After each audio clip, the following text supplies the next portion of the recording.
Halo teman-teman, kembali dengan saya lagi Felix dan masih membahas animasi Donghua Pertempuran Melalui Surga. Setelah kemarin kita telah mengulas episode 3 dan 4 yang menceritakan mengenai Xiaoyan yang menyendiri dan memberi dirinya ruang untuk melupakan segala perlakuan buruk yang telah ia alami sebelumnya. Pada awalnya, Xiaoyan mengasingkan diri dari keramaian karena ia tidak tahan menerima semua hinaan yang ditujukan kepada dirinya.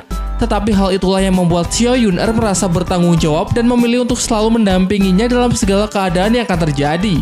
Namun seperti biasa, sebelum kita lanjut ke pembahasannya, saya akan selalu memberikan peringatan spoiler warning bagi kalian yang belum dan ingin menyaksikan Donghua-nya secara langsung karena pastinya konten ini akan mengandung banyak spoiler.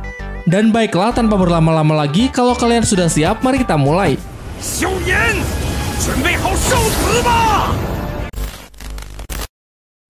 Diceritakan pada episode sebelumnya, Xiaoyan yang berhasil mendapatkan kesepakatan di ruang lelang berupa 40.000 koin emas yang tidak lain berkat ayahnya, ia dapat mengumpulkan uang yang cukup banyak. Di malam harinya kita diperlihatkan Xiaozhen yang sedang dimarahi oleh kedua tetua klan Xiao akibat terlalu gegabah dalam mengambil keputusan untuk memilih barang lelang pertama berupa cairan Lingye. Mereka menjelaskan bahwa ketua klan Xiao telah gegabah dalam mengambil keputusan secara sepihak dan mengeluarkan banyak uang klan untuk membeli bahan tersebut. Hal ini membuat mereka menjadi sangat geram ketika barang utama berupa teknik angin dalam pelelangan tersebut didapatkan oleh klan Jili. Ketika Xiaoyan berniat menemui ayahnya, secara tidak sengaja ia mendengarkan Xiaozhen yang mengatakan kepada para tetua bahwa tidak perlu mencemaskan keuangan klan karena ayahnya tersebut memang sudah bertekad untuk membeli cairan Lingye dengan uang pribadinya. Bahkan ia menambahkan apabila semua itu tidak cukup, Xiaozhen juga akan menjual beberapa barang pribadinya. Jelas setelah mendengar perkataan dari ayahnya tersebut, Xiaozhen merasa bersalah karena telah merepotkannya. Permasalahannya tidak berhenti sampai di situ. Tetua kedua mempertanyakan lagi bagaimana cara klan Xiao melawan klan Jili apabila klan Jili telah berhasil mendapatkan teknik tingkat tinggi tersebut. Namun Xiaozhen dengan mempertaruhkan eksistensi klannya lebih memilih obat langka berupa cairan Lingye yang akan ia berikan kepada anaknya yaitu Xiaoyan. Selang beberapa waktu, Xiaozhen pergi meninggalkan para tetua klan Xiao. Ketika melihat ayahnya keluar dari ruangan, Xiaoyan mencoba berpaling dan menyembunyikan uang hasil kesepakatan dari rumah lelang di dalam cincinnya. Tanpa menaruh rasa curiga, Xiaozhen menanyakan alasan Xiaoyan berada di luar dan belum kunjung tidur. Xiaoyan pun menjawab bahwa ia belum mengantuk dan masih ingin melakukan latihan meski sudah larut malam. Dan itulah yang membuat Xiaozhen terharu sehingga memberikan sebuah obat cairan Lingye kepada Xiaoyan demi untuk mendukung latihannya. Xiaozhen mengatakan bahwa hanya obat tersebutlah yang ia dapatkan hari ini untuk bisa membantu Xiaoyan. Ia pun kembali mengungkapkan penyesalannya karena sebagai seorang ayah ia tidak bisa banyak membantu. Xiaoyan tidak menduga kalau ayahnya akan berbuat seperti itu. Tanpa berniat untuk menolak pemberian ayahnya, ia segera memeluknya lalu mengucapkan terima kasih dan ia berjanji untuk terus berusaha agar bisa menjadi anak yang membanggakan. Setelah menemui ayahnya, Xiaoyan pun mempunyai tekad kuat ingin mencapai level 6 hanya dalam kurun waktu 1 malam. Hal ini karena Xiaoyan mulai terbawa suasana dan perasaannya yang tidak ingin mengecewakan ayahnya lagi. Namun kakek Yalo memperingatkan Xiaoyan agar tidak perlu terburu-buru untuk meningkatkan levelnya karena kakek Yalo yakin pada muridnya tersebut bahwa dalam waktu dekat Xiaoyan pasti akan menjadi kuat sebab firasatnya tidak akan pernah salah.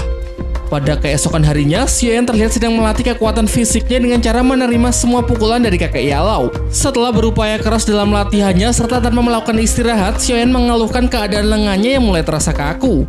Kakek Yalo kemudian menjelaskan bahwa dalam latihan kali ini, teknik peledak oktan dinilai sangat berguna, namun setelah menggunakan teknik tersebut dalam latihan, semua kekuatan Xiaoyan akan menghilang. Ia kembali menjelaskan bahwa secara umum, teknik tersebut memang ditujukan untuk menguasai skill Zizang dan Cui Haozang. Hal itulah yang menyebabkan tangan Xiaoyan terasa sakit akibat menerima teknik peledak oktan miliknya. Tanpa berlama-lama, Xiaoyan mulai kembali bangun lalu memusatkan kekuatan api oren miliknya dan ia mencoba mengaktifkan kedua skill secara bersamaan. Berkat penjelasan dari kakek Yalo, Xiaoyan pun dengan sekali coba berhasil menguasai dasar dari kedua skill tersebut. Kakek Yalo pun menilai bahwa percobaan pertama dari Xiaoyan memang sudah cukup meningkat dari latihan sebelumnya. Namun dengan nada pesimis, Xiaoyan mempertanyakan berapa lama lagi waktu yang harus ia tempuh agar bisa mencapai level 7 dengan kekuatannya yang sekarang. Kakek Yalo menjelaskan bahwa untuk bisa mencapai level 7, syarat pertama adalah Douhi harus bisa mencapai tingkat atas dan selain itu tidak akan mudah untuk mencapainya karena Xiaoyan harus menggunakan banyak energi serta mengkondisikan pikirannya setenang mungkin. Xiaoyan kemudian menginfokan bahwa dalam kurun waktu 2 bulan lagi, klan Xiao akan melakukan upacara kedewasaan yang berarti ada sebuah ujian untuk perkembangan tingkat kekuatan dari tiap-tiap anggota klannya. Di sini Xiaoyan tidak ingin mengecewakan ayahnya yang telah rela membayar mahal obat langka untuk dirinya, juga Xiao Yun-er yang selalu setia mendampinginya. Tanpa mempermasalahkan alasannya, kakek Yalo kembali mengatakan bahwa persentase dari kecepatan latihan Xiaoyan sudah cukup mengejutkannya. Karena pada awalnya ia pikir dengan bantuan obat-obatannya setidaknya membutuhkan waktu setahun untuk mencapai Douhi di level 7. Ia kembali menambahkan bahwa kemajuan Xiaoyan dari awal latihan sampai sekarang sudah sangatlah baik, sehingga kakek Yellow yakin bahwa Xiaoyan dapat menembus Douhi di level 7 hanya dalam waktu 2 bulan.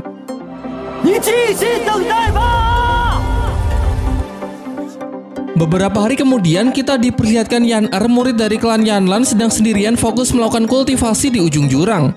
Sementara itu, Xiaoyan yang sedang tidur di dalam kamarnya, lalu tidak lama ia dibangunkan oleh suara panggilan dari Xiao Yun-er yang meneriakinya berulang kali. Tidak mendapatkan respon, Xiao Yun-er lalu segera membuka pintu kamarnya dan mencoba menanyakan tentang acara hari ini. Pada awalnya, Xiaoyan tidak mengingat sampai akhirnya Xiao Yun-er mengajaknya keluar, kemudian tidak lama ia tahu bahwa hari ini diadakan tes terakhir sebelum upacara kedewasaan untuk semua anggota klan Xiao.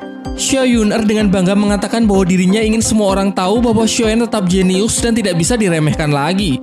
Sementara itu di tempat lain kita diperlihatkan beberapa anggota dari klan Xiao sudah mengetes kemampuan dirinya di batu ujian.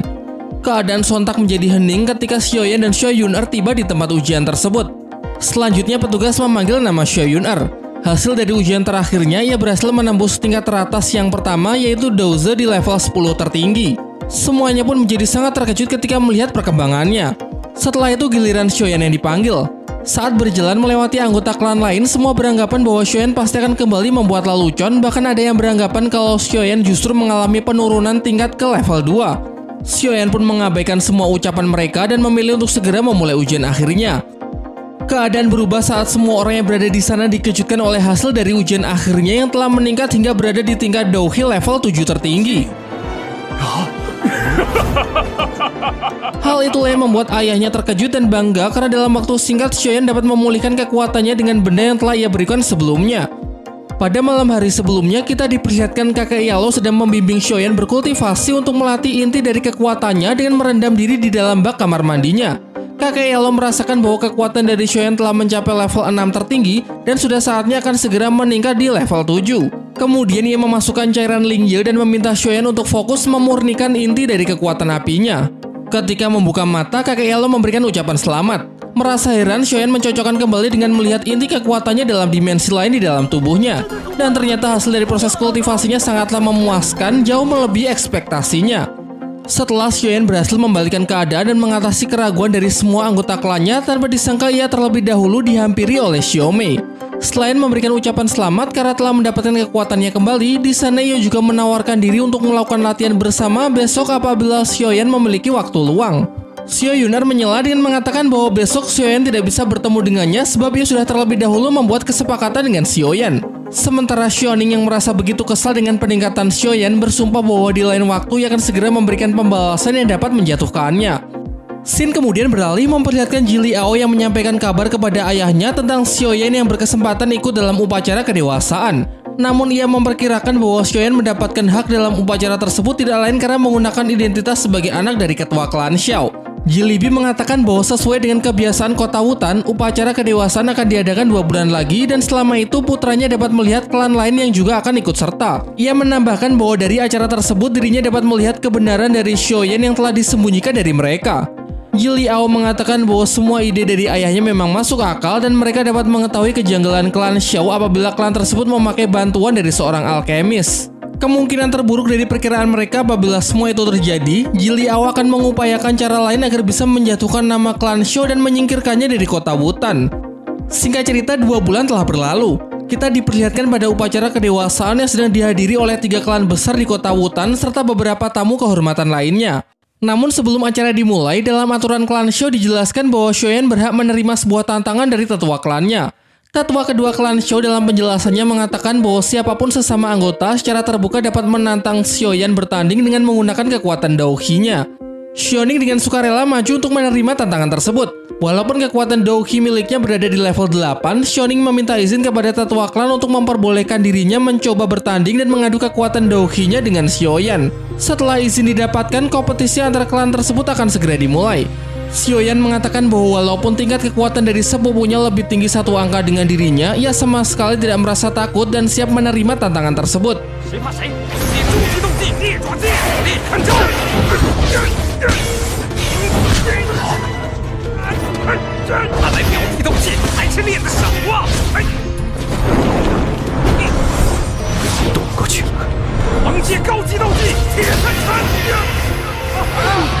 Namun bentrokan dari serangan mereka hasilnya nampak seimbang dan membuat pertandingan tersebut sudah bisa dinyatakan berakhir. Xiaoning merasa bingung dan tidak percaya karena sebelumnya ia merasa sudah mengeluarkan cukup kekuatannya untuk melemahkan Xiaoyan. Namun semua belum berarti apa-apa, bahkan akibat dari serangan Xiaoning itulah yang memberikan Xiaoyan sedikit tekanan pada tubuhnya dan kerennya ia justru mempunyai kesempatan untuk menaikkan level Douhi-nya di level 8. Singkat cerita, setelah semua orang melihat perubahan yang tidak terduga dari Xiaoyan, kemudian Jilibi memberikan isyarat kepada putranya agar segera menjalankan rencana licik yang telah mereka bahas sebelumnya.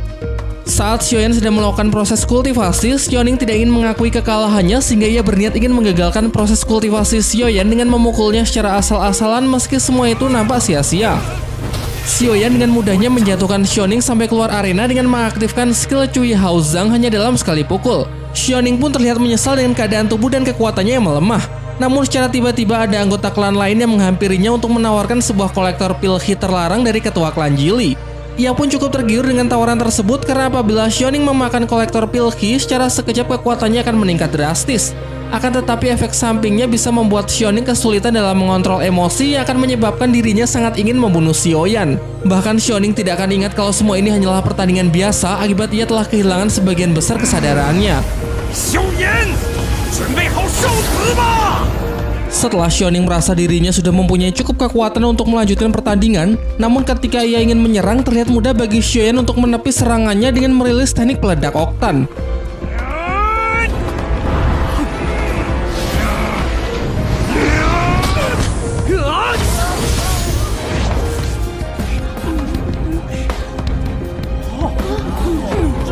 Akibatnya Xiaoning tergeletak tidak sadarkan diri dan mengalami patah tulang serius. Tetua ketiga mengatakan bahwa semua yang dilakukan oleh Xiaoyan cukup berlebihan dan kejam karena telah mematahkan tangan Xiaoning.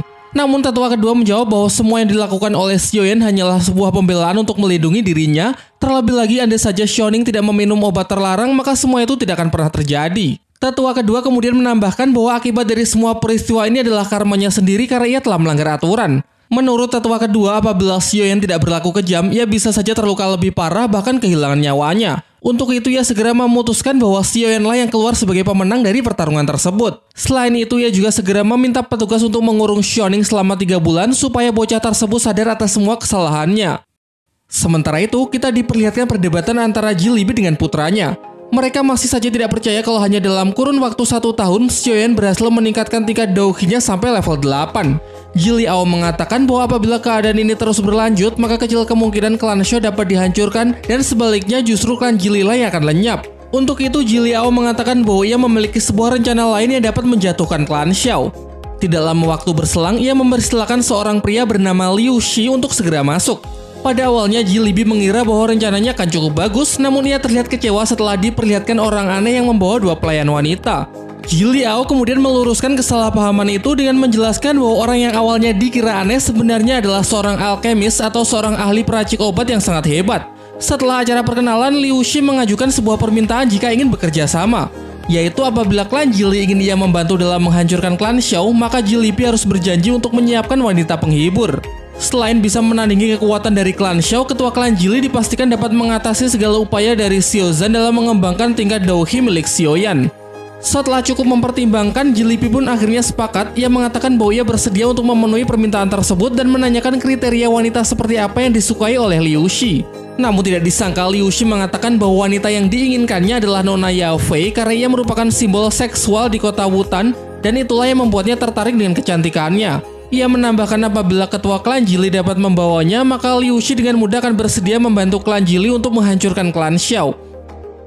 Pada keesokan harinya, kita diperlihatkan Xiaoyan bersama Xiao Yuner sedang mencari beberapa bahan di pasar wilayah klan Xiao. Xiao Yuner mengatakan bahwa bahan api halus memang perlengkapan terkuat yang dimiliki oleh klan Xiao, namun tingkat kekuatannya hanya bisa menembus pada tingkat Huang.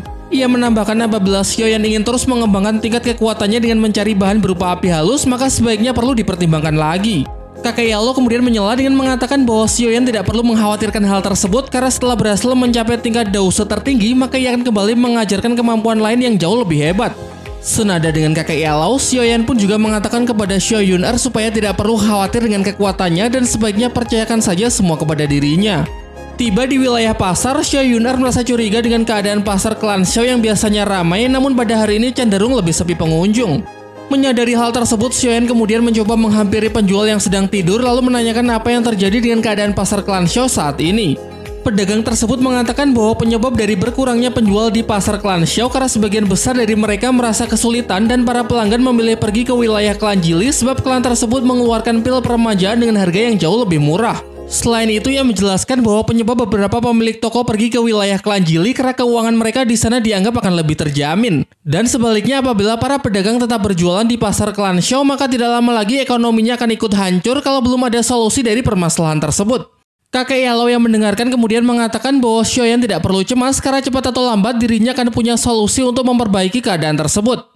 Scene beralih memperlihatkan Xiaoyan yang sedang memberikan sebuah kertas kepada Yafei berisikan bahan-bahan yang dibutuhkannya dalam menyempurnakan obat, yaitu kolektor darah. Yafei menegaskan bahwa dirinya tidak bisa terlibat langsung dengan persaingan antar klan, apalagi sampai ikut campur dengan urusan pribadi dalam upaya klan Xiao menyaingi obat peremajaan milik klan Jili, sehingga ia tidak dapat membantu Xiaoyan untuk memenuhi beberapa bahan obat tersebut. Dengan mengaktifkan skill Shizang miliknya, Xiaoyan berhasil menghalau sebuah serangan misterius yang ditargetkan kepada Yafei. Tidak berhenti sampai di situ, kemudian keluarlah 3 orang dari persembunyiannya dan segera menyerang mereka berdua. Namun dengan menggunakan teknik yang sama, Xiaoyan dengan mudah dapat mengatasi 3 orang tersebut seorang diri. Yafei dengan marah menanyakan alasan mereka berani menyerang klan Miter tanpa memperhitungkan akibatnya. Pesuruh itu mengatakan bahwa ini semua bisa terjadi karena Tuan Liu Shi tidak mau menunggu Yafei menyetujui dan menerima dirinya, sehingga hal itulah yang menyebabkan mereka secara diam-diam ingin menculiknya. Namun setelah kekalahan ini, mereka tidak akan mau lagi jika diminta oleh klan Jili untuk melakukan hal tersebut. Yafei yang tidak ingin memperpanjang masalah memilih untuk melepaskan semua pesuruh klan Jili tanpa membunuh mereka. Setelah semua peristiwa ini, Yafei mengatakan bahwa dirinya akan bersedia membantu Xiaoyan, namun dengan satu syarat, Xiaoyan harus mau membuka tudung yang dikenakan untuk memperlihatkan wajahnya. Dan setelah Yafei mengetahui orang misterius yang selama ini selalu menutupi dirinya adalah Xiaoyan, Xiaoyan pun berpesan agar Yafei bisa menjaga rahasia identitasnya dari orang lain. Sementara itu, diperlihatkan ketua klan Jili yang merasa sangat kesal kepada Liu Shi karena setelah insiden penculikan tersebut, kini ia telah kehilangan kepercayaan dari Yafei dan telah juga kehilangan pengaruh dari pelelangan klan Miter. Ditambah lagi ketika Jili Ao menyampaikan sebuah berita buruk untuknya dari pelelangan Miter bahwa Yafei tetap bersedia menawarkan bahan kepada klan Jili, namun harga yang diberikannya 5 kali lipat lebih mahal. Jelas Jilibi pun sontak sangat marah saat mendengar berita tersebut. Menurutnya tawaran yang diberikan oleh Yafei sama sekali tidak masuk akal karena hanya ingin memerasnya saja. Namun jika saja Liu Shi tidak menyerang sampai nekat ingin menculiknya, tentu semua hal ini tidak akan pernah terjadi. Setelah merasakan getah dari perbuatannya, ia segera meminta putranya tersebut agar menyiapkan semua sisa uang dari klan Jili untuk membeli semua bahan di pelelangan klan Miter. Tentunya upaya dari ketua klan Jili tersebut memang semuanya dilakukan demi untuk mengalahkan persaingan melawan klan Xiao, walaupun dari keputusannya itu mungkin memiliki resiko yang cukup besar. Pada malam harinya, kita diperlihatkan keadaan para tetua dan ketua klan Xiao yang sedang mengkhawatirkan keuangan klannya. Menurut para tetua, mereka tidak dapat mengeluarkan uang klan secara sembarangan di pelelangan Miter, namun dilemanya mereka cemas kalau klan Jili lah yang akan mengambil seluruh bahannya. Sehingga tetua kedua mengungkapkan ketakutannya apabila dugaannya benar, maka eksistensi dari klan Xiao tidak akan bisa bertahan lama di kota Wutan. Ketika ketua klan berencana ingin menemui Nona Yafei, secara tiba-tiba Yafei datang menghampirinya dengan membawa semua bahan dari rumah lelang klannya. Yafei mengatakan bahwa kedatangannya di sana hanya ingin mengirimkan semua bahan untuk klan Xiao yang membuat tetua klan Xiao seketika merasa lega. Namun yang jadi pertanyaannya, mengapa Nona Yafei lebih memilih menjualnya kepada klan Xiao ketimbang kepada klan Jili? Jawaban dari Yafei terdengar simpel bahwa ia telah berubah pikiran, jadi dengan sengaja ia membawa semua bahan di hadapan mereka. Tetapi yang tetap menjadi pertimbangan Xiaozan adalah keadaan keuangan klan yang tidak cukup banyak, namun bagi Yafei hal itu sama sekali tidak jadi masalah. Ia menambahkan bahwa Xiaozan bahkan tidak perlu mengucapkan terima kasih karena di sini Yafei hanya ingin membalas budi kepada seorang pria. Kemudian Yafei mempersilahkan pria tersebut untuk masuk dan memperlihatkan dirinya di hadapan mereka. Xiaoyan di sana memang sengaja tidak ingin memperlihatkan wajahnya karena ia ingin orang lain yang mengetahui dirinya hanya sebagai orang misterius yang bertudung hitam. Tanpa banyak berkata-kata, di sini Xiaoyan langsung memusatkan semua bahan dan meraciknya menjadi banyak obat berupa kolektor darah.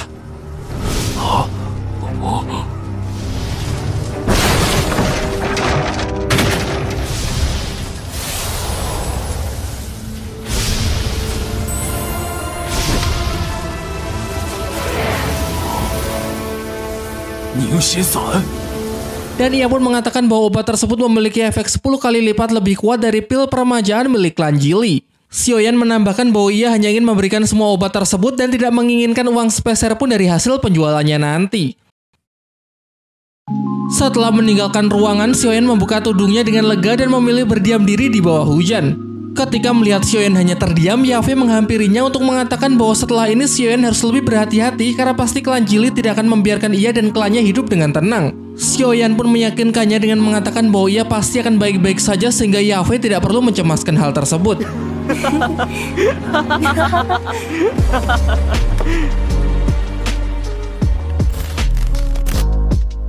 Nah, itulah tadi ulasan mengenai plot cerita dari series Pertempuran Melalui Surga pada episode 5 dan episode 6 di season pertamanya. Sekarang waktunya kita masuk ke dalam segmen yang akan membahas detail menarik dari setiap scene, memberikan opini dan penilaian pribadi.